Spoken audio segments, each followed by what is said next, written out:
네, 반갑습니다. 마르스 김동석의 리얼 주식입니다. 오늘 마르스 김동석의 리얼 주식은 8월 한국 증시 이건 나왔네요. 조심해야 됩니다. 저희가 항상 8월은 하락한다, 급락한다 이게 아니라 리스키하고 조금 위험한 게 있으면 좀 피해가자라는 마음에서 제가 위험한 게 있으면 알려드리고 있어요. 근데 이번에 뭐가 하나 새로운 게 또 나타났습니다. 뭔지 알려드리니까 여러분들도 위험한 건 좀 같이 피해갔으면 좋겠다 하니까 꼭 집중하시면 좋을 것 같습니다. 뿐만 아니라 요즘에 좀 많이 댓글로 응원해 주시는 분들이 있습니다. 너무너무 감사드리고요. 앞으로도 댓글 많이 달아주시면 힘이 많이 될 것 같습니다. 그래서 제가 감사한 마음에 최근에 좀 이슈가 되고 있는 AI 소프트웨어나 우주항공, 전기차, 자율주행, 시장 전망 관련주 자료집들 무료로 나눠드리고 있으니까 이 자료집 받고 싶다 하시면 영상 끝까지 꼭 시청해 주시고 오늘 영상 바로 시작하겠습니다.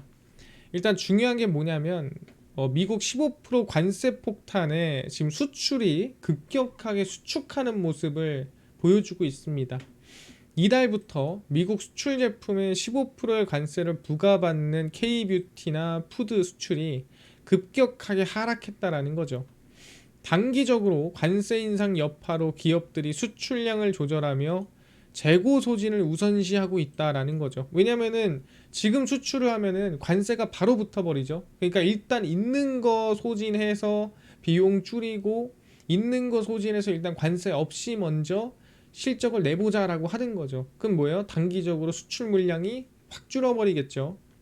그래서 K뷰티나 푸드 기업들은 가격 인상 시기를 최대한 늦추면서 관세 영향에 대응하고 있습니다. 그러니까 지금 바로 수출해버리면 관세가 바로 부과되니까 일단 있는 걸로 단가 최대한 안 올리고 버티다가 나중에 정말 안 되겠으면 그때 수출하자라는 겁니다.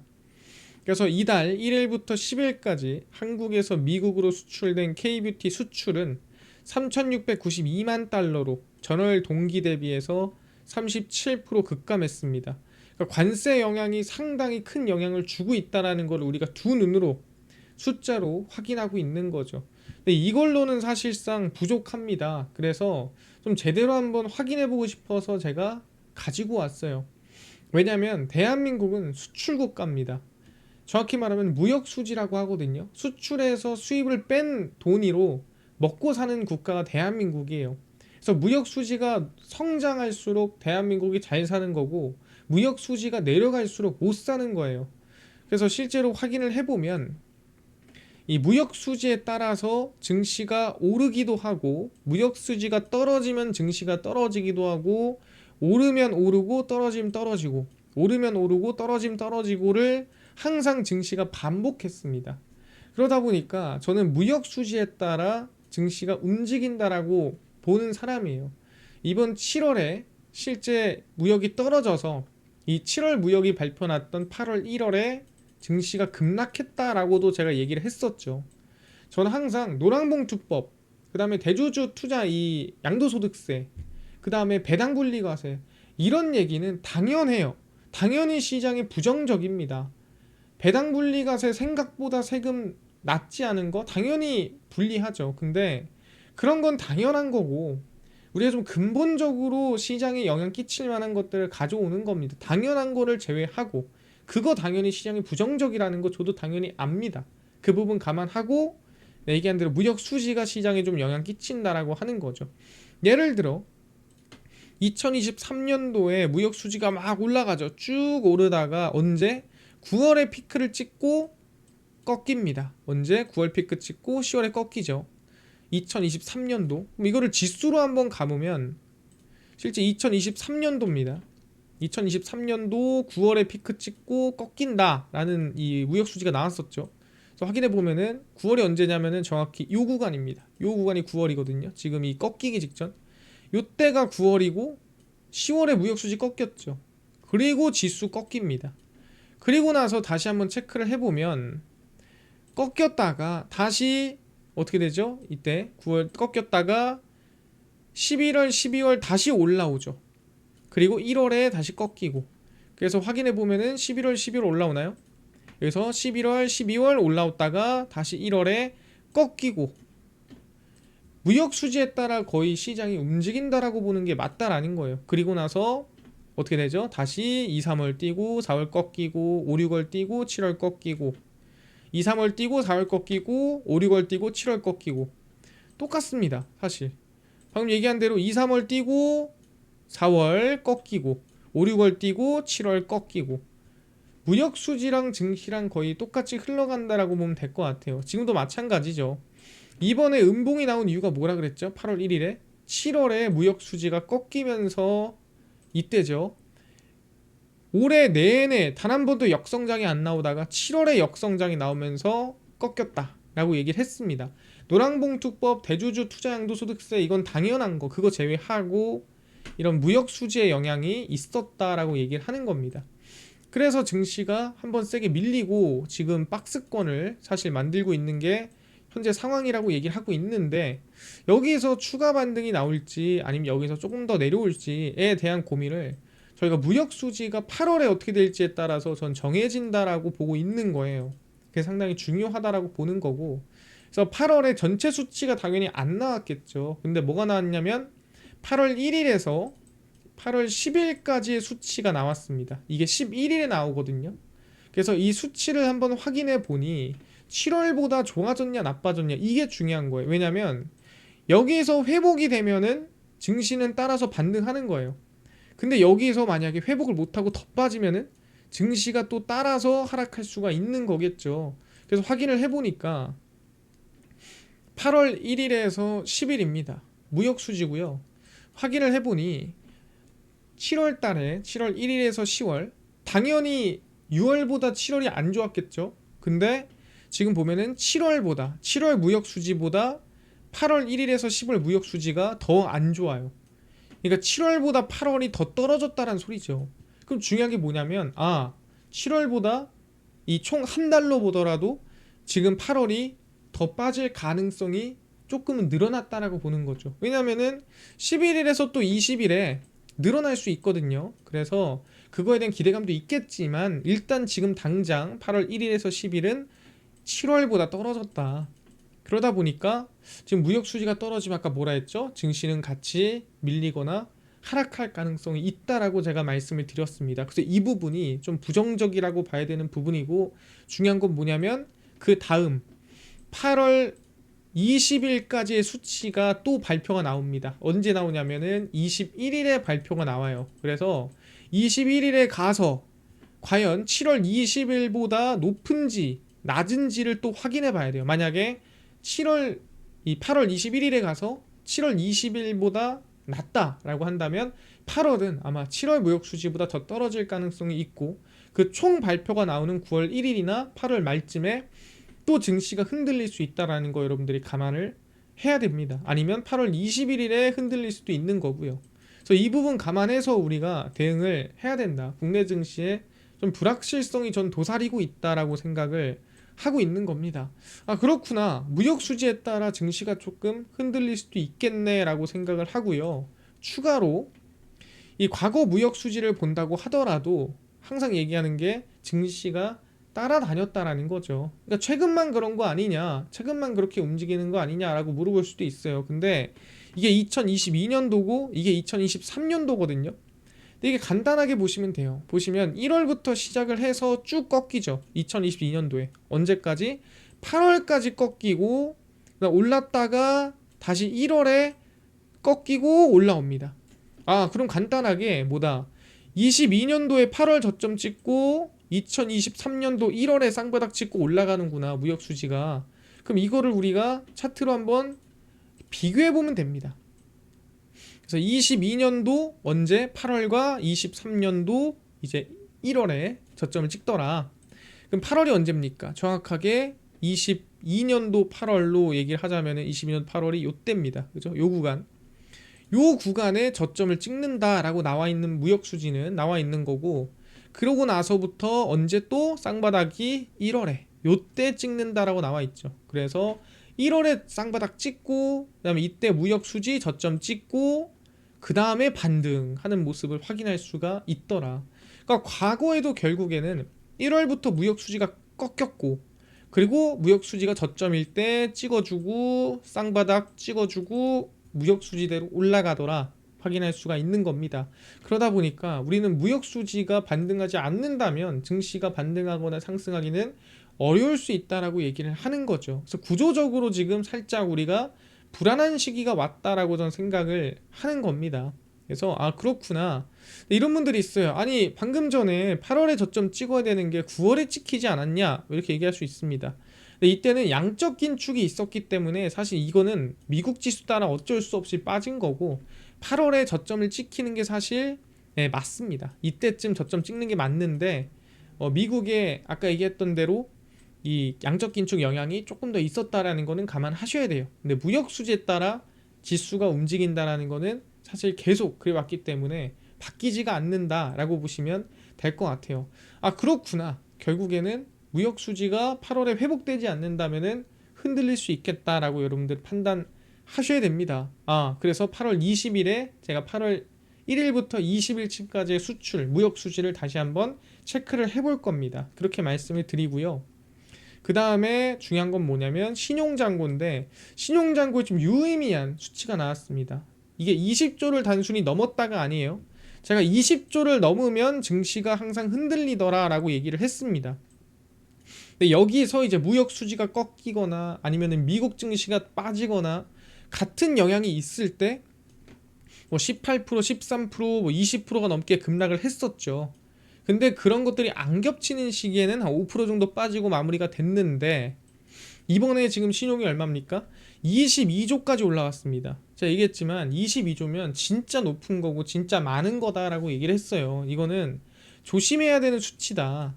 6월 23일 이후에 20조를 돌파하고 현재 22조까지 올라온 상태다라고 말씀을 드렸습니다. 그래서 매번 2020년도 이후에 신용이 20조를 넘을 때마다 겹치지 않는 시기에는 한 5% 정도 빠졌는데 지금 무역 수지 꺾이고 있고요. TJ 잔고 미국 차오르고 있고요. 그러니까 이 가능성에 가까워요. 13%, 18%씩 빠졌던 이 상황에 가깝기 때문에 무조건 하락합니다를 얘기하는 게 아니고 조심하자. 지금 상황이 분위기상 조심해야 되는 구간입니다라고 제가 계속 경고를 하고 있는 겁니다. 그래서 지수가 지금 박스권을 계속 만들어내고 있잖아요. 근데 이런 분들이 있어요. 댓글에다가 야 너는 신용만 보면 뭐하냐 예탁금을 봐야지. 아니 전체 자금이 이렇게 올라가는데 신용을 그냥 절대 수치로 보면 되겠냐? 그럼 똑같이 신용도 올라가서 봐야지 왜 예탁금 올라가는데 신용은 20조 그대로냐 라고 하시는 분들이 있습니다. 근데 21년도 1월에도 신용이 20조가 고점이었어요. 그 당시에도. 근데 중요한 건 뭐냐, 현재 예탁금이 얼만데 이거를 우리가 확인하고 가면 되는 거 아니겠습니까? 그래서 실제 예탁금 보니 67조 9천억입니다. 높긴 해요. 높긴 한데 중요한 게 뭐냐면 21년도에 찍었던 예탁금 수준이에요. 지금이 21년도에 신용이 20조일 때 지수가 고점이었는데 지금이 그 정도 예탁금 수준이라면 얘기하는 게 뭐냐면 그럼 지금이랑 신용이 20조인 거랑 같은 수준으로 보는 게 맞다라는 거죠. 예를 들어 21년도보다 예탁금이 훨씬 높았으면은 20조로 보면 안 돼요. 그때는 뭐 20조, 30조 이상 새로운 기준이 생기겠죠. 근데 지금 뭐다? 이 당시 예탁금이랑 지금이랑 비슷한 수준이기 때문에 같은 20조를 기준으로 증시가 과열됐다, 과열되지 않았다라고 판단하는 게 저는 맞다라는 거죠. 그래서 예탁금이 혹시 이때보다 훨씬 상승하거나 돌파하게 되면은 다시 한번 제가 신용에 대한 조건을 고민해 보도록 하겠는데 지금은 예탁금이 이 정도 수준이기 때문에 22조는 불안한 수준은 맞다라는 거, 사람들이 너무나 큰 확신을 가지고 있다라는 거 감안을 해야 된다. 추가로 무역 수지가 지금 추세 하락을 하는 구간에 와 있다라는 거, 8월 10일까지는 무역 수지가 꺾이는 게 확인이 됐다라는 거, 이미 7월부터 꺾였지만 8월에 더 꺾일 수 있다라는 거 감안해야 됩니다. 그래서 결론을 내자면 국내 증시 우리 8월에 조심해야 돼요. 제가 이 조심해야 된다는 거는 무조건 하락해요, 급락해요를 얘기하는 게 아니라 그랬어요. 우리가 위험할 때는 조금 조심할 줄 알아야 된다라는 거죠. 관세 15% 부과도 일본에 비해 경쟁력을 잃어 단기 충격이 당연히 있을 수 있어요. 원래는 일본이 2.5%의 관세를 낼 때 한국은 무관세였습니다. 근데 이제는 뭐예요? 2.5%가 아니라 똑같이 15%씩 내면은 경쟁력이 사라진 거예요. 그 부분도 당연히 안 좋은 겁니다. 무역 수지 꺾이는 건 증시에 직접적인 타격입니다. 왜? 대한민국은 수출 국가입니다. 수출을 안 하면 돈을 못 벌어요. 그러니까 정확히 말하면 대한민국이 돈을 벌 수 있는 규모가 확연하게 말도 안 되게 줄어듭니다. 그래서 무역 수지가 무조건 늘어나야 됩니다. 이 직접적인 타격으로 이미 눈으로 보이기 시작했습니다. 무역 수지 꺾이는 게 7월 꺾였고 8월도 지금 슬슬 꺾이기 시작했죠. 숫자로 확인했죠. 8월 21일에서 우리가 1일에서 20일 수치가 나오면 거의 8월이 꺾일지 안 꺾일지가 확정이 됩니다. 21일에 20일치가 나오니까 너무나도 중요하다. 근데 이미 10일까지는 꺾였어요. 이미 7월 무역 수지가 꺾였을 때부터 눌림목은 시작이 됐죠. 마이너스 4% 하루 만에 급락했고요. 8월도 역성장 가능성이 지금 높습니다. 왜? 이미 10일까지는 역성장이에요. 근데 이게 이제 20일까지 했을 때 반전을 일으킬지 말지를 봐야 된다라고 얘기를 하는 거죠. 그래서 8월 2분기 실적 발표에서 긍정적인 기업 중심으로, 왜냐하면 2분기의 실적 발표가 예상보다 안 좋게 나온 기업들 있죠. 그런 기업들 다 빼고 2분기에 좋게 나온 기업들 중심으로 골라낸 다음에, 왜냐하면 15일까지 다 나온단 말이에요. 2분기 실적 발표가. 그럼 그 기업들 중심으로 걸러놓고 우리는 불확실성 이번에 지나고 난 다음에 관심을 가진다면 충분히 하반기에 기회가 올 거라고 보고요. 당연히 이 기업을 거르는 거는 저랑 같이 유튜브에서 매번 걸러낼 겁니다. 근데 조심할 때는 조심해야 된다라고 전 얘기를 하는 거예요. 이해가 됐습니다. 그래서 노란봉투법이라든가 아니면 아까 얘기했던 대주주 양도소득세라든가 이런 부분들은 당연히 증시에 부담이고 좋지 않아요. 당연한 겁니다. 근데 이거를 제외하고 얘기한 대로 근본적으로 증시에 조금 리스크한 부분이 있기 때문에 정리를 한 겁니다. 사람들이 이걸 얘기 안 하니까 조금 화나시는 분들이 있더라고요. 근데 이게 절대 문제가 아니다라는 말이 아닙니다. 근데 그 이외에도 근본적인 리스크가 있다라는 거를 저는 알았으면 좋겠다라고 말씀을 드리는 부분이고요. 이해가 됐습니다. 그래서 우리 8월 같이 조심하고 21일에 우리 무역 수지 나오는 거 중요하다라고 말씀을 드리는 부분이고요. 최대한 안전하게 대응하자라는 부분입니다. 제가 2분기 실적 발표 좋게 나오는 것들은 정리를 해드릴 겁니다. 이해됐고요. 이뿐만 아니라 아까 전에 AI 소프트웨어라든가 아니면은 우주항공, 전기차 자율주행, 시장 전망 관련주를 총정리한 자료집을 아까 무료로 나눠준다고 했는데 혹시 이거 어디서 받을 수 있나요? 또는 당일 급등이 예상되는 단타 종목을 저희 무료로 좀 나눠주시고요. 또는 장 시작 전에 급등이 예상되는 뉴스라든가 시황을 좀 무료로 나눠주시고 테마주라든가 매매법 강의를 무료로 나눠주세요 하시는 분들이 있어서 저희 김동석 대표가 100% 무료로 나눠드리고 있습니다. 바로 김동석의 리얼 주식 연구소라는 100% 무료 어플이고요. 이 어플은 내가 아이폰을 씁니다. 앱스토어에서 무료로 설치 가능하고 갤럭시를 씁니다. 구글 플레이 스토어에서 무료로 설치 가능합니다. 아니 무료로 설치하면 전화번호 같은 거 적어야 되나요? 아무것도 필요가 없어요. 개인정보 아무것도 안 받습니다. 받을 필요도 없고 쓸 데도 없어요. 그리고 저희는 금융감독원의 인가를 받은 정식 투자자문이기 때문에 믿으셔도 되고요. 저희가 다른 거 안 받는 대신에 그 대신에 여러분들이 해야 될 건 딱 하나예요. 어플 다운로드 받으면 뭐 알림 받으시겠습니까? 그래서 허용하시겠어요? 라고 뜨거든요. 이거 다 허용해 주셔야 저희가 중요한 글을 올렸을 때 알림이 갑니다. 안 하면 알림이 안 가요. 그래서 개인정보 다 필요 없고요. 그냥 알림 받으시겠어요? 뭐 하시겠어요? 하면은 그거 허용을 해주셔야 알림이 간다라는 거 어플 다운로드 무료로 받으시고 하시면 됩니다. 그래서 구글 플레이 스토어, 앱스토어 접속하신 다음에 김동석의 리얼 주식 연구소라 검색하시면 이렇게 어플이 화면에 뜨게 됩니다. 그래서 100% 무료로 설치 가능하니까요. 꼭꼭꼭 무료로 설치하셔라 말씀을 드립니다. 그래서 무료로 설치를 하고 나면은 이렇게 어플이 화면에 뜨게 되고요. 당일 리얼 추천주가 당일 급등 예상 종목을 무료로 알려드리고 급비 분석이 장 시작 전 시황, 급비 자료가 테마주라든가 매매법, 무료로 나눠드리고 있습니다. 그리고 아까 얘기했던 AI 소프트웨어, 전기차 자율주행, 시장 전망 관련주 자료집 어디서 무료로 받을 수 있나요? 리얼 추천주 누르시고요. 들어가시면은 저희가 트럼프 정책 독점수혜 리포트 해가지고 무료로 올려놨습니다. 그래서 이거 누르고 들어가시면은 맨 밑에 저희가 AI 소프트웨어, 우주항공, AI 반도체, 로봇 자율주행, 테슬라 전기차 자율주행 저희가 무료로 나눠드립니다. 다 밑져야 본전이잖아요. 무료니까요. 꼭 받아가시고 뿐만 아니라 리얼 추천주에서는 8월 10일, 11일, 8일, 7일, 6일, 5일 추천주도 무료로 나눠드리고 있습니다. 급비 분석은 장 시작 전 시황이고요. 해외 증시부터 국내 이슈까지 저희가 장 전에 다 무료로 정리를 해드리고 급비 자료는 당일 있었던 이슈나 관련주를 장마감하고 무료로 정리를 해드립니다. 그래서 김동석의 리얼 주식 연구소 제가 100% 무료로 운영하는 어플이에요. 다 무료니까요.